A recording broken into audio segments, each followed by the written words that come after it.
Hello guys, ngasi topic sina hoi life ki purpose kari no. Aje pulai si kari no. Aje PTV da lai si kari no. Aku ni mungkin masih purpose sama kalau ini nak pulai pola mana ba. Purpose sama kalau ini agak lai mana ba. So yang amda pola pun ada, by chance da pola pun ada ba. Nang purpose sama kalau ini agak lai ba ni. Nang ini purpose tu kari no. Nang kemana khangja kani. Apa sih matang sih ni? Aina khangja bakal. मैं आपने share तब लगे मैं video से लोग ये view अरुगा आई video से मतलब से हम सांग लोग जरूर है ना फिनिंग का पॉइंट तो या मध्य में मतलब दा फिन अब कोना जगह अरुगा अब आई वक्त लोग जाने में यार कभी मैं वीडियो से लाइक कमेंट शेयर हमारी सब्सक्राइब तो व्यू ना करना प्यार करना मत हो कुछ ना व्यू हाँ बता आपको ये लाइफ की पर्पस है सिकरी नो लाइफ की पर्पस है सिकरी नो सियान तो मैं आपने हाई जगह कोई लाइफ की पर्पस हाई दिसी नंगी पुंसी दो अखोई पुंसी सी कनागुंबा नत्रगा करी मखरगी दमकता हिंबा पुंसी अमा ओइरपा अखोई पुंसी सी कनागुंबा खरगी नत्रगा करी मखरगी दमकता हिंबा पुंसी अमा ओइना हिंगपा अदुगाननेबा अखोई लाइफ की अखोई जी पर्पस ता हिंबा हाइगदजे अखोई पुंसी की एग्जांपल ओइना अइना हिंगिसी अखोई की फैमिली की दमकतानी अइना हिंगिसी अखोई की सोसाइटी की दमकतानी अखोई की लेकाई की दमकतानी मैम की अफब लीडर अमा ओइरगा मैम की मते याम पाम मी अमा ओइगने हाइबो रो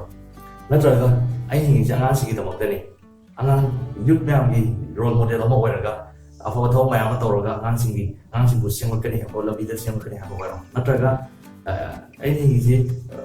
environment की दमकतानी आई उवा युकने environment की दमकतानी हिंगिसी हाइबो रो सुमाइना करी मखर की नत्रगा कना मखर की दमकता सुमाइना हिनंगी पुसिदु हिंगपो अमा ओइकान दो अदुवाना नंगी पुसिदु purpose ta hingba punsi ama aina haigado si kamaina khangani nangi life ki purpose si kamaina khangani hai ta gari nangi life ki nangi punsi da kwai awaba nangda awa ma ama thengnamgani khali hai miyo ba mo ina oi bani na adum punsi da awaba ma ama thengnamgani bi thokri mak thengnari bani auna nangi life ta ko awaba yamna hai matung mono no da ko aning tawa yamna painful oi ba nangda thodok thengnagi ba thodok yaramgani नत्रगा नंगना ओइहनिंगबा आइनौदा याना तहनिंगबा नावबाय अस आइमोना समाइना तो गिरा मदिगा याम खनजबा अदुवा फंगौदबा नंगना समाइना नंगदा निंगबा कायबा नत्रगा नंगना याना painful ओइबा थोदोक ma'am थोबा या अदुबा थोदोक निसिंगियो अदुबा थोदोक दो अदु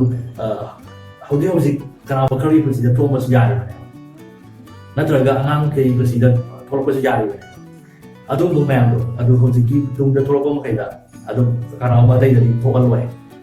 अदु थोकतनबा आइना तौबनी अदु थोकतनबा आइ होनगनी हाय मतबदो अदु गाना नंगी पर्पस तु फंगिनेबा अदु अदुनेबा नंगी पर्पस माइ तौबने नंगी तौबदबा ना थोलकनेबा अदु गाना नंगी पर्पस साइड थोलै अदु गा नंगना कमाइना हौजिकी हाइबा मी मखैदिगा हौजिकी हाइबा मी गावुदुदा नंगना कमाइना मते पागनी नंगना मोइदली नंगना पोकि अवाबदा अमुना थोलवाय खनगरेबा अमुहन्ना मोइदा थोलवाय मोइ नंगना फंगतबदु मोइदा फंगनी हारगा सुमाइना खनगरेबा अदु मोइदा कमाइना हौकी मतेंग पागनी कमाइना थोलैदो नंगना कई मतेंग पागनी नंगना कई कंट्रीब्यूट तौबा ngamge हाइबसिगी मतांग जि लाख मतम अदु गाना नंगना कई टेलेंट यावगे नंगना पोकदा कई बिथोलके हाइबा क्वेश्चन अमा लानेबा अगना नंगी टेलेंट कई नो नंगना कई सोना गिफ्ट पिरके हाइबसिगी मतांग आई ममागा वीडियो अमा सेमरिंग बनी how to identify or what to give हारगा अदु वीडियो दुदा मैम रिव्यू मैम अदुदा फजना फुल डिटेल्स खंगनी वीडियो दुगी लिंक आई मखादा डिस्क्रिप्शन में हापजके अदुगा आई होदिसो तुम खरा हाइजगे नोंदा पिथोक गिफ्ट हाइजि करी नो नोंदा याव गिफ्ट हाइजि करी नो हाइदागरी मी करांबा करना मोइना मी आयामना हाइदा आयामना मोइना तोबा थबसी मोइना किदंग लुना थोकजबा थबक नोंदादी लाइव नोंदादी किदंग लाइव हाइदा नोंदा यामनाजी yang effort yang ada di ngai do amana no da line to beto no da he do la to example na kara ko bakana kano mai yu hai ba da line kano mai yu hai ba da amana he kano tai la la kano mo ye ko hin to ba ta ni wa ma ba yo ne ba al no na no da di he ila la kidang line ne to ba kara ko da di isai sa ba je ke yang lu na thoi ni al kara no da na he kidang line ne to ba da ga sa ko ba ji kidang line no da line wo khan ba nào nó dây luôn là tôi adu betul adu ne no da bito gift oi dei adu no da gift chi kai no hai su khang de ai ngon da smai line to kai no su khang de so lai de khan dong yao ga ni ba da ga di ma khare explore ตัวอยู่ lab ตัว खरा explore ตัวอยู่ खरा สร้างยิงอยู่ खरा มาทั้งखरा ยิงอยู่ फंक्जिङैदा आलो फंक्जिङैदा दि खरा try ตัวอยู่ वाना नंग का मै मनुङ दा सु फम्मगा तौरगा वखन दा सु खान खलगा लेरगा नंगी नौना याव दु करि मा थोलो बाय अना नंग खरा ट्राई ตัวมาตบअदु गाना को ए आई सी नाइที่ว่าได้ไอ้นี่เสียไอ้นี่น้อง try ตัวมาตบนั้นน้ำมันถึงกันเนี่ยเอามัน try ตัวนึงตัวมันจะสั่งตัวย่อกันนี่अदुก็ให้จะสั่งนี่อันนี้จริงๆตรงนี้บ่ทำย่อกันนี่ทำจริงกันน้ำมาดู try ตัวกันคังกันเลยดูอันนั้นแล้วก็สิได้หันจริงตรงนี้แน่จริงตรงนี้อันนั้นนะอันนั้นบ่ทำตัวย่อกันอันนั้นนั่งนี่กันเราดูด้วยนี่ว่าน้องจะไปทำคนไลน์ดูด้วยนี่ว่าสมัยนั้นน้องจะไปทำคนดิบตัวไกลหมอกข้างลูกสวัสดิ์กันดีกว่าอันนั้นดิบตัวสิจินอะไรกันนั่งดีใส่กินนั่งมาเต็มปากนี่คันกี่วันนั่งกิน purpose ปังทุกกันนี่